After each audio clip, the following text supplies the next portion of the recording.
अस्सलाम वालेकुम। ये जो आपको फूलों वाली गाड़ी नज़र आ रही है, ये कोई शादी या बारात नहीं है। लेकिन सवाल ये पैदा होता है कि अगर शादी या बारात नहीं है तो इतनी डेकोरेशन करके 8-10 गाड़ियों का काफिला, इतने सारे मेहमान आखिर कहाँ जा रहे हैं? जनाब, ये सारे तैयार होके शादी हाल जा रहे हैं। अजीब बात है, देखने वाले भी सोच रहे होंगे कि पहले कहा कि ना कोई शादी है, ना कोई बारात है, ना कोई वलीमा है, तो इतने तैयार होके फिर कहाँ जा रहे हैं? शादी हाल जा रहे हैं। क्यों जा रहे हैं? सो छोटा सा क्लिप है, वीडियो पूरी देखिएगा।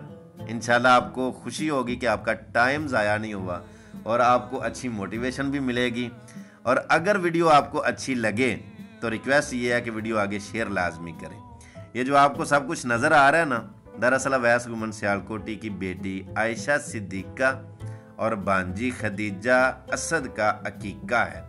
ये गाड़ियों में सारे मेहमान, बड़े बड़े ख़ास मेहमान हैं जो अकीका की तकरीब में शिरकत के लिए तशरीफ़ लेके आए हैं। और ये सारे हमज़ा मार की जा रहे हैं क्योंकि वहाँ अकीका के जो तकरीब है वहाँ मुनक्कद की गई है और लंच भी हमज़ा मार की में ही है। देखिए, हम बेटियों के पैदा होने पर सबसे बड़ी ज़्यादती ये करते हैं कि जैसे ही बेटी पैदा होती है ना, तो हम उसकी खुशी नहीं मनाते।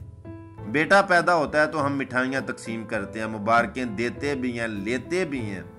लेकिन सबसे ज़्यादा जो हम बेहिसी और सबसे ज़्यादा हम जो नालायकी का मुजाहरा करते हैं वो ये है कि बेटी के पैदा होने पर हम खुशी नहीं मनाते, हमारे चेहरे स्याह हो जाते हैं।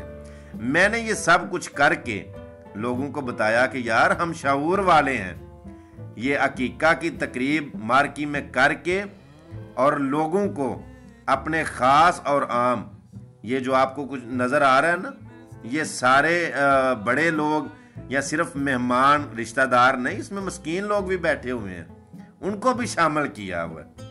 और लोगों को दिखाया कि यार नहीं, सिर्फ बेटों की खुशी नहीं करते, बेटियों की खुशी भी करते हैं, क्योंकि बेटियां अल्लाह की रहमत हुआ करती हैं। और यही वो बेटियां हैं कि जो बाप और माँ के आंसू साफ करती हैं।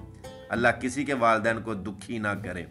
और ये सारा कुछ करना यानी कि सादगी के साथ भी किया जा सकता था, लेकिन इतना कुछ करके अपनी पब्लिक को, देखने वालों को, चाहने वालों को ये पैगाम देना था कि यार, यहाँ ही रह जाना सब कुछ। बेटियों के पैदा होने पर उनकी खुशी मत खाओ और लोगों को बताओ कि जितनी हमें बेटों की खुशी है उतनी हमें बेटियों की खुशी है।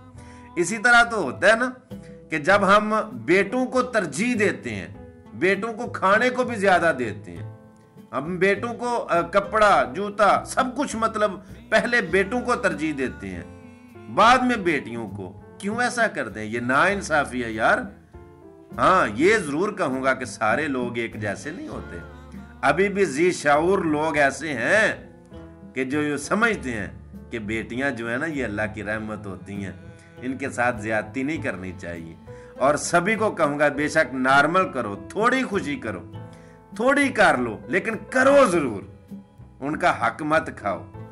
बेटियों का वैसे भी जायदाद में हक मत खाओ यार।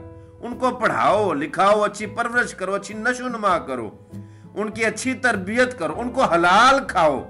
याद रखना, जो बेटियां जिम्मेदार होती हैं, उनकी अच्छी परवरिश होती है ना, बेटों से ज्यादा नाम रोशन कर जाती हैं। लिहाजा मेरे जितने भी प्यार करने वाले मेहमान मेरी इस रिक्वेस्ट पर तशरीफ लाए, मैं सभी का शुक्रिया अदा करता हूँ। आका फरमाते ने, जिस बंदे को अल्लाह ने दो बेटियां दिया, दो बेटियां, आखिरी बात, जिस बंदे को अल्लाह ने दो बेटियां दिया, उन्हें उन्हें सही तरीके ना परवरिश की दी, उन्होंने पढ़ाया, लिखाया, दीन सिखाया, अच्छे तरीके ना उन्होंने परवरिश कर दिया। मेरे नबी फरमाते ने, क़यामत दा दिन होएगा, बंदा जन्नत अंदर ऐवें मेरे नाल होएगा जिवें मेरियां दो उंगलां आपस अंदर मिलियां में। है साडे मुआशरे अंदर ऐसे बदनसीब लोग, ऐसे लोग मौजूद ने जेड़े बेटी की पैदाइश से अपने आप को शर्मिंदगी का इजहार करते हैं। मैं मुबारकबाद देवांगा फिर اپنے بھائی محترم اویس گمن صاحب نو اور محترم بھائی اسد حجرا صاحب نو جنہاں نے اپنی بیٹیاں دی پیدائش دے اوتے اے بڑی پیاری بزم سجائی خوشی دا اظہار کیتا. اللہ انہاں میرے ویراں نو بھی سلامت رکھے. اللہ انہاں بیٹیاں نو لمبی صحت ایمان والی لمبی زندگی عطا فرمائے.